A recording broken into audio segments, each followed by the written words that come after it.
LifeFight with Jermaine Andre is a positive production of RareGem Productions. For previous episodes or to get new episode updates, subscribe to the LifeFight channel hosted on the Inspiration Network of OneRareGem.com. That's OneRaregem.com for the tools you need to take on your life fight.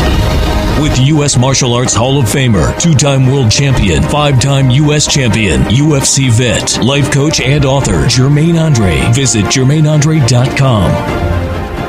Hello, everybody. This is Jermaine Andre, and this is Jermaine Andre's Life Fight. And I'm sitting here with my assistant and my co-host, Rebecca Beck. Hi, everyone.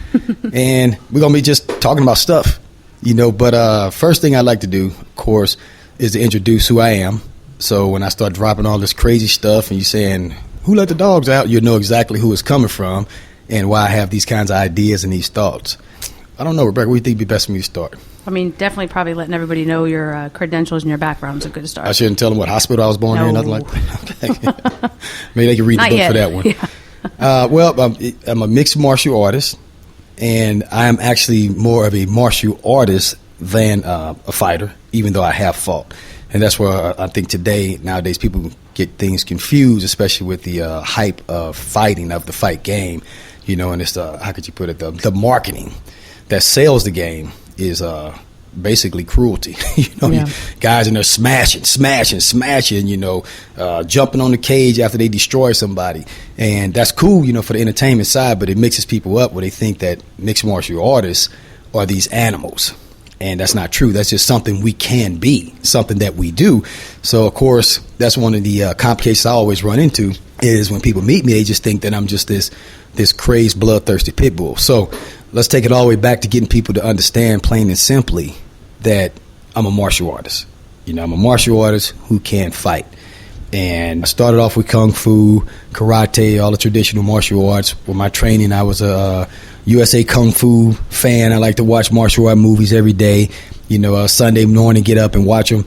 And then what ended up started happening was I started having to use the martial arts to protect myself as a kid. And when I got into fights, I'd play with it and train and play with it with my buddies, play with my brother. And then when the fight came, I would use it and I was good with it. So eventually what started happening, I got so good at it that I said, man, this stuff works. So I started studying deeper and studying harder with it.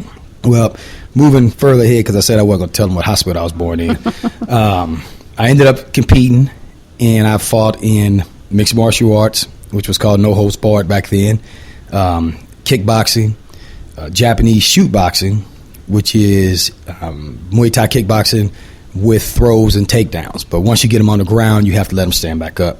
And also Chinese Sanchao kickboxing. Out of all those, I've held 5 United States titles, 2 world titles. I've been put into the United States Martial Arts Hall of Fame. I own Andre's Academies, mixed martial art training facilities where we have women trained there. I have some fighters that I train. We train men. More importantly, I focus on youth. I have a anti-bullying program for kids. Also, women's self-defense. Yep, that was one of my main focuses when things first started flowing, was just training women to defend themselves, because that was just something that I had took an interest in, and where I said that, man, if women just knew if they just would fight back at these cowards and slap them. All they have to do is slap them or just say, man, get away from me, and, and just growl at them a little bit. They could destroy them. Mm-hmm. So I always had this thing, so I was always kind of like this little, like the little hero in my head, where I wanted to just make women these heroes, so that when these clowns come out and try and attack them, they'll get this big surprise that like all these women were ninjas. They just destroyed them, So women's self-defense is another one of my big things. I've been given the Voice of Empowerment Award by the Megan Maurer Foundation. And also, I know you always get mad if I don't say what Hall of Fame. Hall of Fame. You always forget that. Yeah. I think I said that though, didn't I? I don't know. I didn't hear that. Okay. Well, yeah. I was inducted in the Hall of Fame on my birthday, and was the 2012 United States Martial Arts Hall of Fame. So I fought and traveled. I fought in Hawaii. I was on Team USA versus Hawaii. And this was what was so funny back then. You look at Ultimate Fighting now and the cage fighting, and you see this octagon where it keeps the fighters in. It's all padded. It's all nice and safe.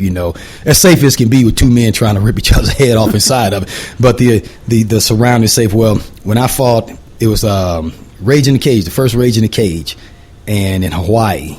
And when I fought there, we actually had a barbed wire fence around the boxing ring.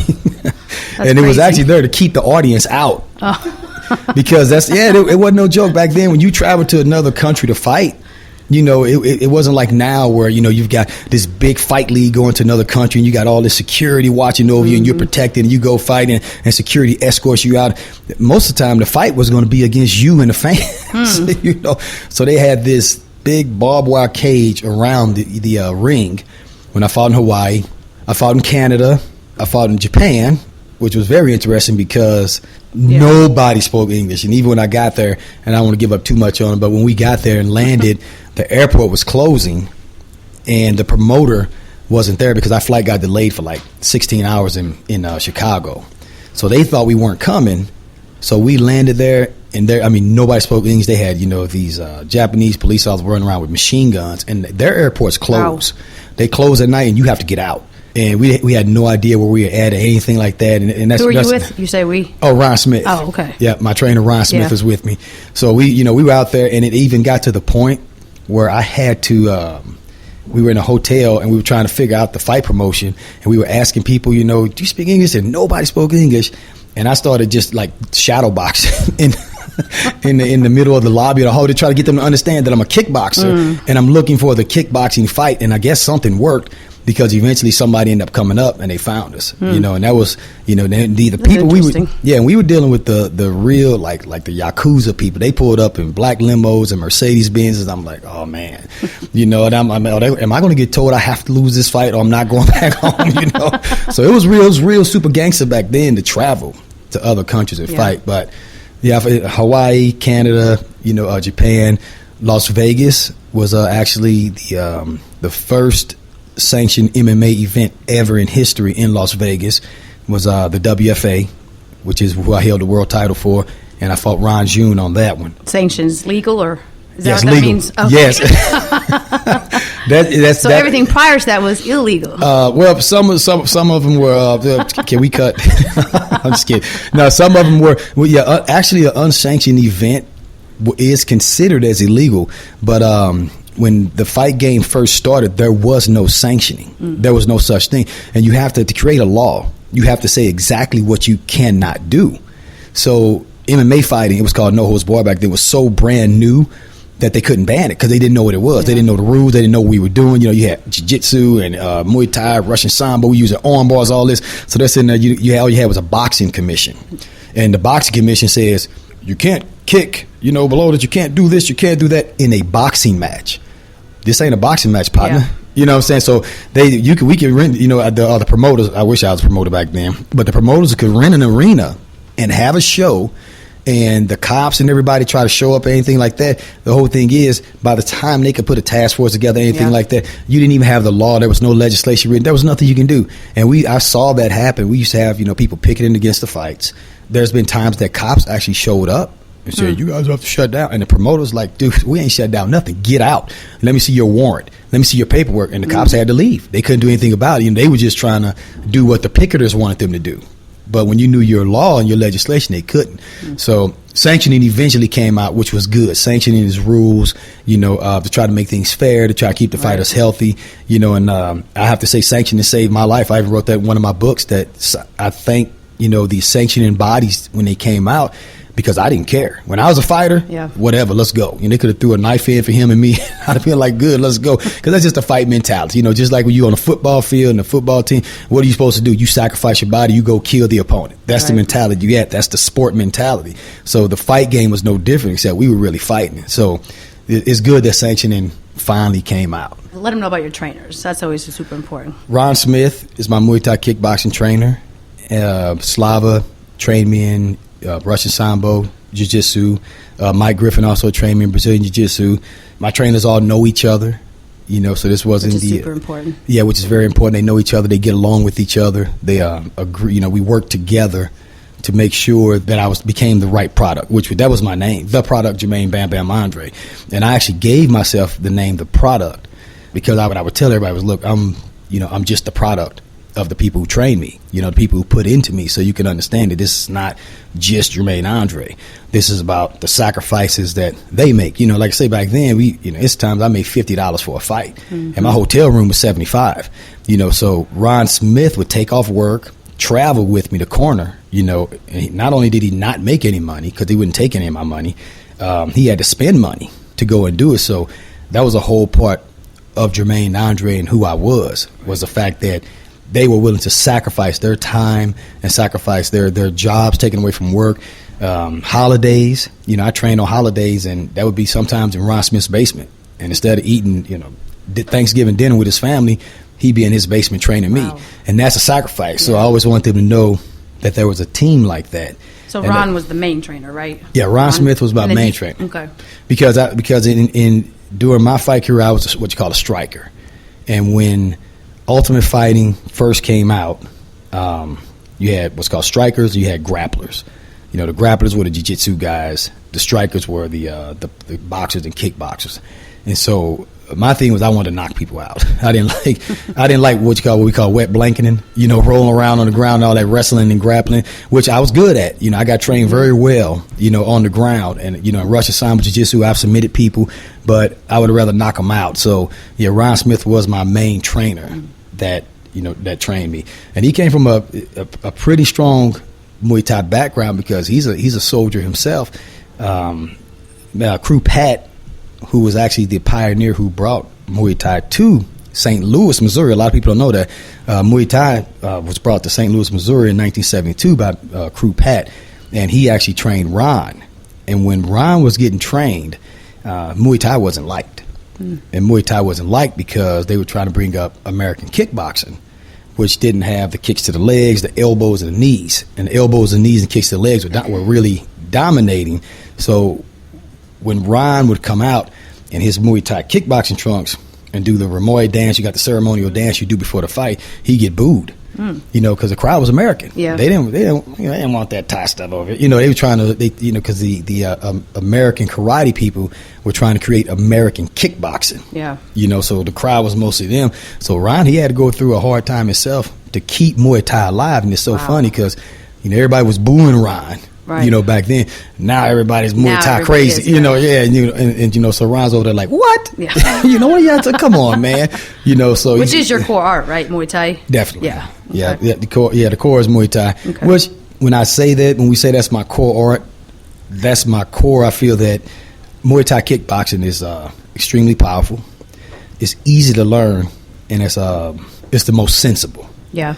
As far as the protection, the attacks, everything you do with it, and it's because Muay Thai kickboxers has been fighting, in the ring and everything. I think for thousands of years they had continuous competitions going, which is one of the things that happened with a lot of martial arts. Now they got softened because there was no competition. They stopped fighting, and that's where you get, like people say, oh, the person get their black belt in 2 years, then they run to some wrestler in high school and the wrestler smash them, so nobody even fears black belts anymore. But a true black belt, it takes 10 years to get a black belt, maybe 5. And he will smash you. He's going to be good. He's going to be smart. He's going to be witty. He's going to trick you, even if he can't beat you standing toe to toe. But the whole thing is with Muay Thai, it was so practical that anybody can learn. It's easy to learn, and it's the most powerful out of all the martial arts that I feel, because I've trained Kung Fu, Karate, Judo, just everything else. And it's just so dominating. And you can just, just work it really easy once you start learning it. So with all of that, and having an understanding of what created the product, Jermaine Andre, that's why I named the show LifeFight. And the reason I named it LifeFight, because a lot of people don't even know that your life is a fight. Yep. And it's going to be a fight that you whether you like it or not. And a lot of people, they try to give up, they try to quit, they get mad, they go kick a can, it don't matter. Life is still coming after you. You still going to get attacked, so you have to learn how to fight back in life, just like in the ring, in the cage, I tell people a lot when I have them spar. I think everybody should experience a sparring session, if not a real fight. Right. But just putting the headgear on, some gloves on, a mouthpiece in, and going in with somebody of equal caliber and banging it out. Yep. Because you got to get knocked around, and you're going to experience all the emotions that you're going to experience through your life in just that 2-minute round. Yeah.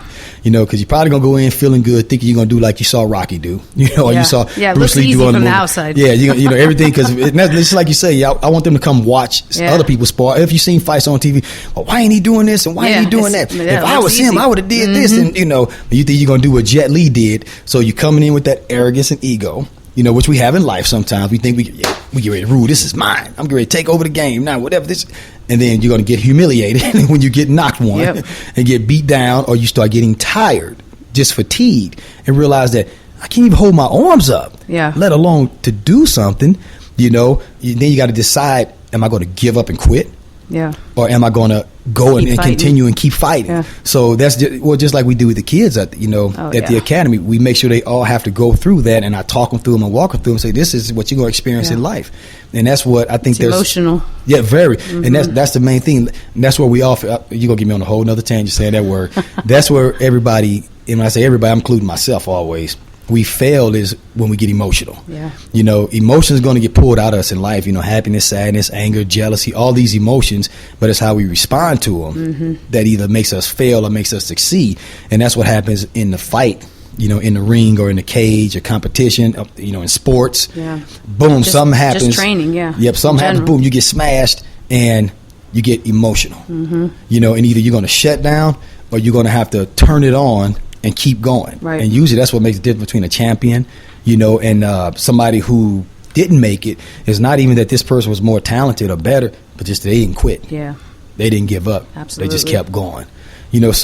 So LifeFight, the idea is about, so people can relate my fight career. And I'm going to relate my fight career, what I went to. We're going to talk a little bit about it sometimes.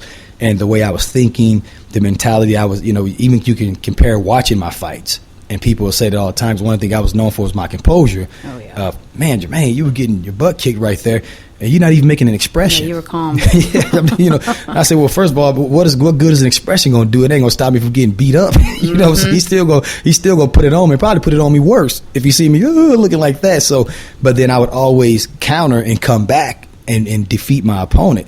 So the whole idea of LifeFight, we're going to be talking about the fight of, our health, the fight of our fitness, the fight of our relationships. We can bring in anything dealing with, our jobs, dealing with our bosses, dealing with corruption, dealing with the country, dealing with, our neighbors.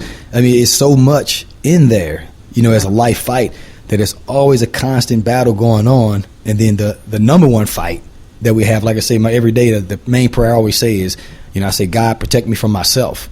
What I'm saying? Because the number one enemy we have is ourselves. Yep. And once we learn how to number one, to admit that we're our number one enemy, then we got to learn how to control ourselves so we can advance to keep from, once we've admitted that, okay, I'm my number one enemy and I'm not going to destroy myself, now I got to seize control of myself so I can advance in life and have a better life. So that's the idea of LifeFight. I think it's a good name for it. Definitely. I like it. One of the things that I learned in life that empowered me more than anything is being honest with myself. And we're all taught to lie to ourselves, and we lie to others, and we almost have to lie to ourselves to be socially accepted, in the world. So I remember when everything happened with Ferguson and people were wanting to talk to me about it. I said, well, this is the way it goes. I can't even talk to you unless I know where your mindset is. Are you looking at me and saying that if I'm not on Officer Wilson's side, that I hate cops, and if I'm not on Michael Brown's side, I hate black people? If your mentality is there's no conversation for us, because unless I say what you want me to say, I'm this horrible person. Yeah. So to be able to be honest with ourselves is hard, because you get attacked by others, and it's not a good thing nowadays. So to get out of everything one of the things that the martial arts we try to teach you, like I always tell everybody, people say, what do? You teach kickboxing, you get me fit, can I get arms like you? I say, what I do is I teach you to master yourself. That's what it is. My job is to teach you to master yourself, and whether you're going to go be a professional fighter, a professional soccer player, a professional football player, a kickboxer, a surgeon, a dentist, a house mom, a housewife, a house dad, whatever it is you're going to be, that you master your life, so you can get along with others. And where this begins, especially if you're going to, listen to me and understand me and be able to, use what I'm saying, is you have to learn to be honest with yourself. Yeah. Because I've watched so many, even fighters under me who are great fighters, fail because they were not being honest with themselves, and like I say, even if you're going to lie to me, you can't lie to yourself. Yeah. And that's a really hard thing.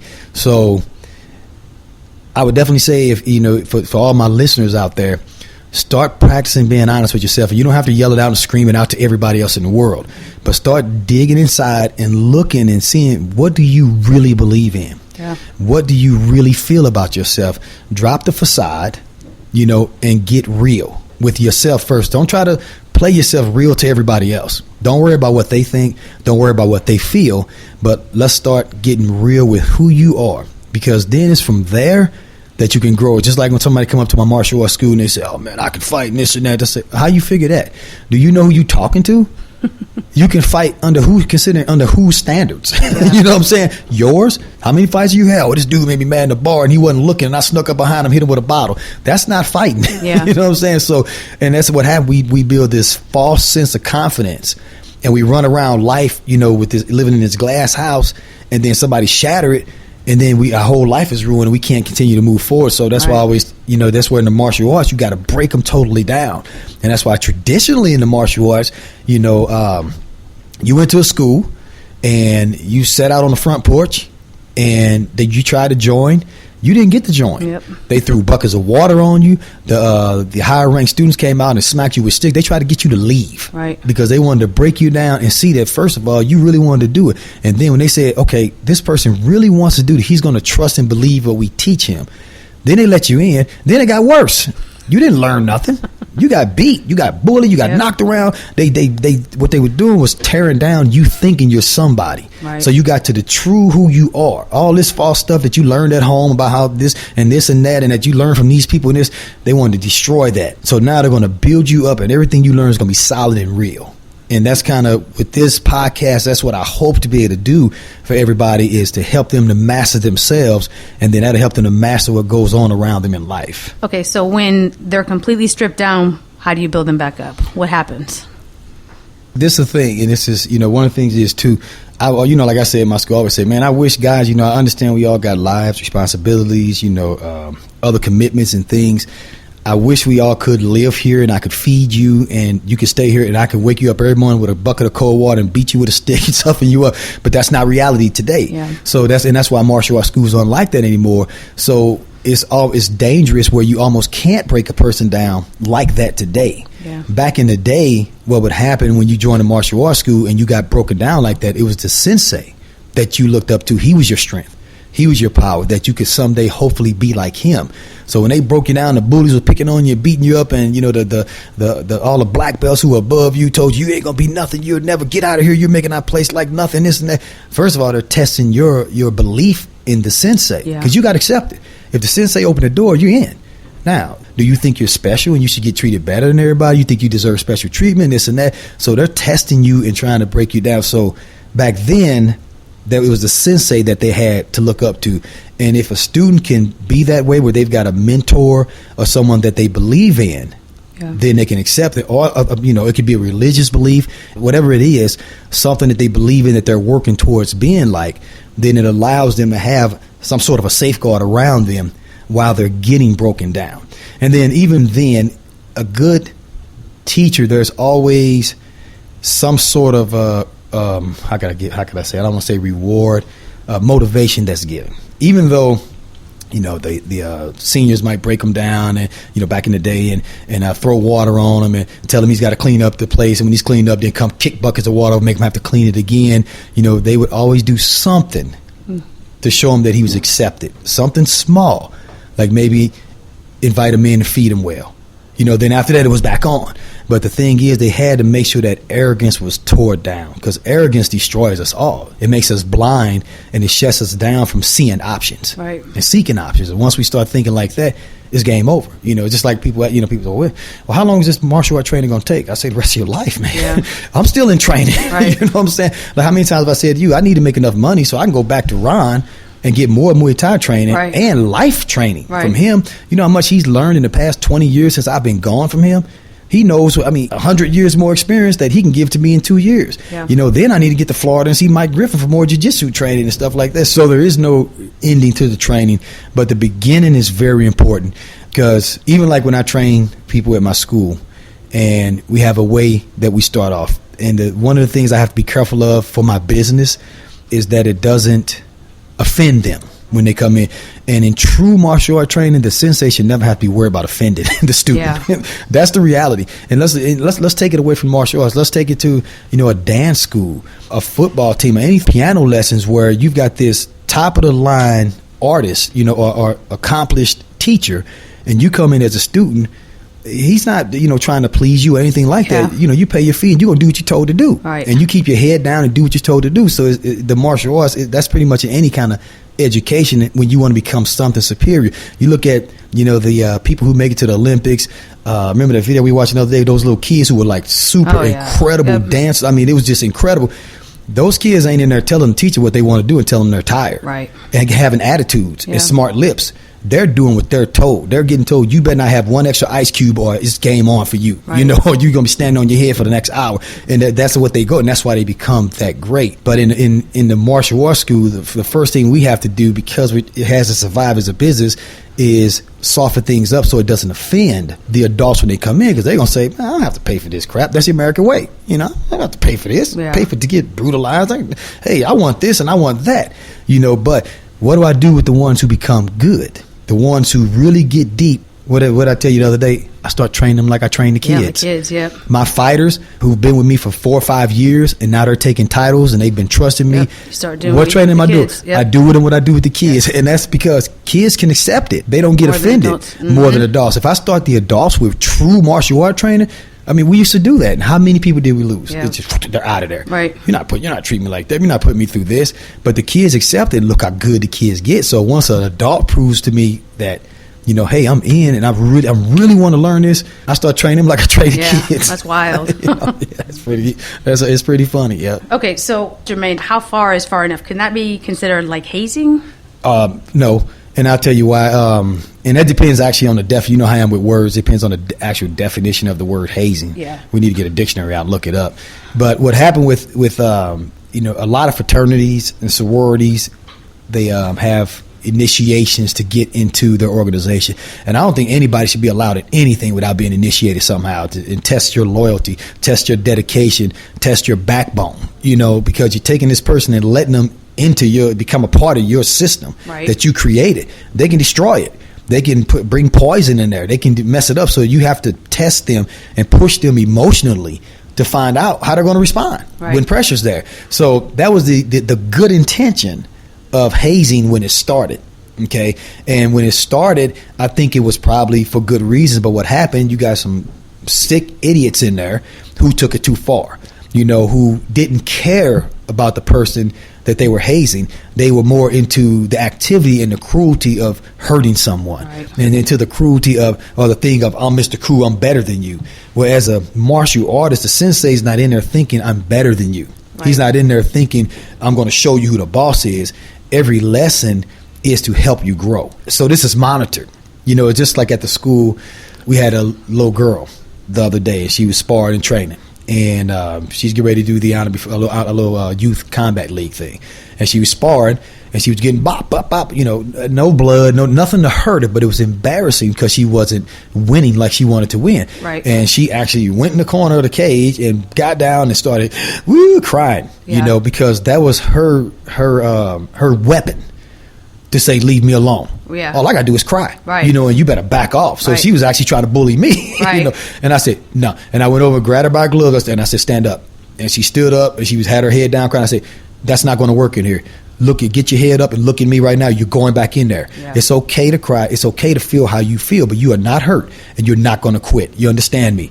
And she looked at me and said, yes, sir. Yeah. Because I changed her out. So that's not That's not bullying. That's not hazing. My intention was good with her to help her become stronger. Well, and you could do it too because you knew you had the support from the parents, and I think that's super important too. Definitely. Well, you got to have the support from the parents where they trust me and trust what I'm doing. Right. But that would be the difference if someone was to say, well, martial arts schools this and that, da da da da da, and that's hazing. It's just like one time Ron Smith, I was hitting the bag and he beat me with a stick.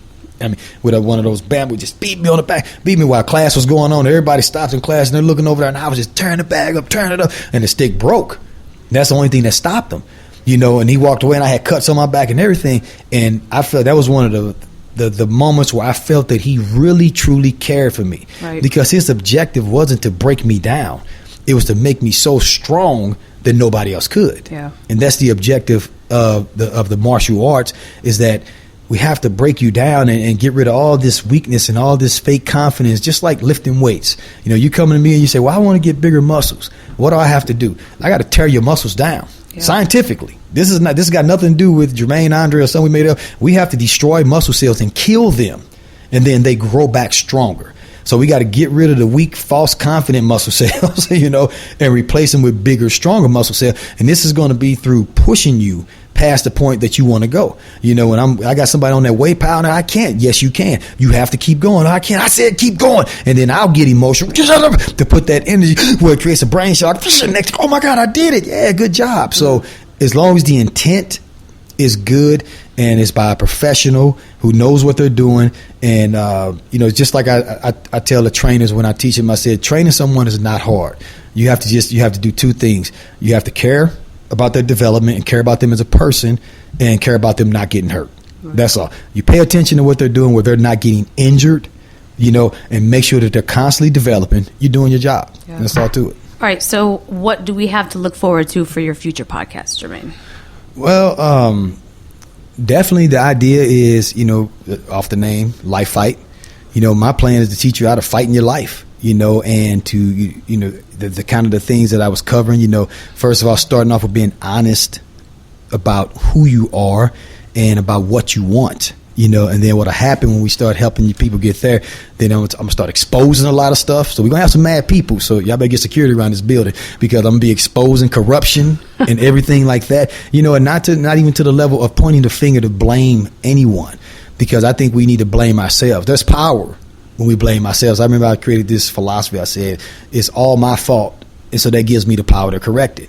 Anytime I'm blaming somebody else, I'm giving them the power. Mm-hmm. Even dealing like relationship, like I said, and this covers everything, relationships, my ex-girlfriend, she was this and that, da, da, da, I can't stand her. And so I got this attitude on walking by, and the princess I was looking for just walked past, because I was thinking about my ex-girlfriend. Yeah. And that was the woman. She was it. But she saw me looking crazy, like I was going to probably mug her, so she went on the other side of the sidewalk, and that was her, and that's the whole thing of learning that, we control our own destiny.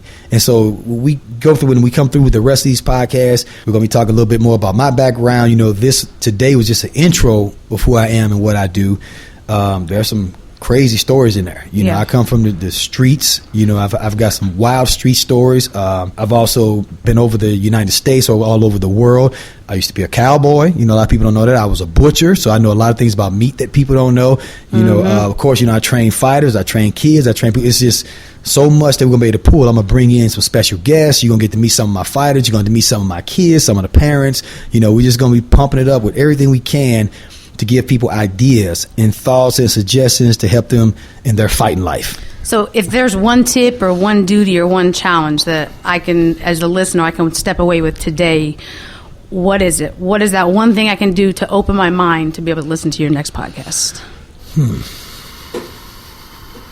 A good thing to take away now to get you started, being honest with yourself, is to admit to your fears.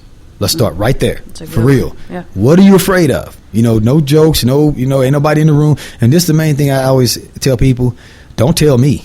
Tell yourself. Tell yourself, yeah. Yep, because you gotta get used to who you are, and knowing yourself and trusting yourself. And that's what happens. A lot of times we got so much where we're trying to fit in so many different places, we don't even trust ourselves. Yeah.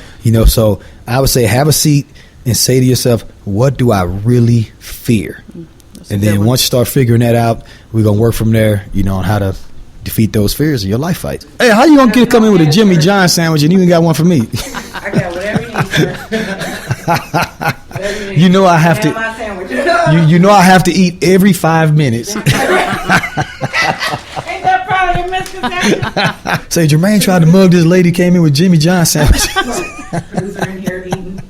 Yeah, but one of the things is people think that, when you start getting in shape and getting your life together, that you have to be on these diets and everything like that, and you can't eat.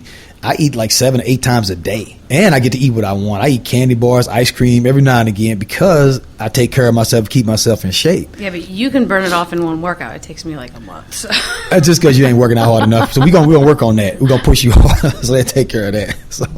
All right, and that about covers everything. I really look forward to going on this journey with everybody, in your life fight and helping you to succeed and better your life, and better the life of the people around you that you care for and some of the people you don't even know that you don't care for, because we all need to learn how to care for each other. Yep. So thanks, Rebecca Beck, for Thank you. coming in and sitting in with fun. me.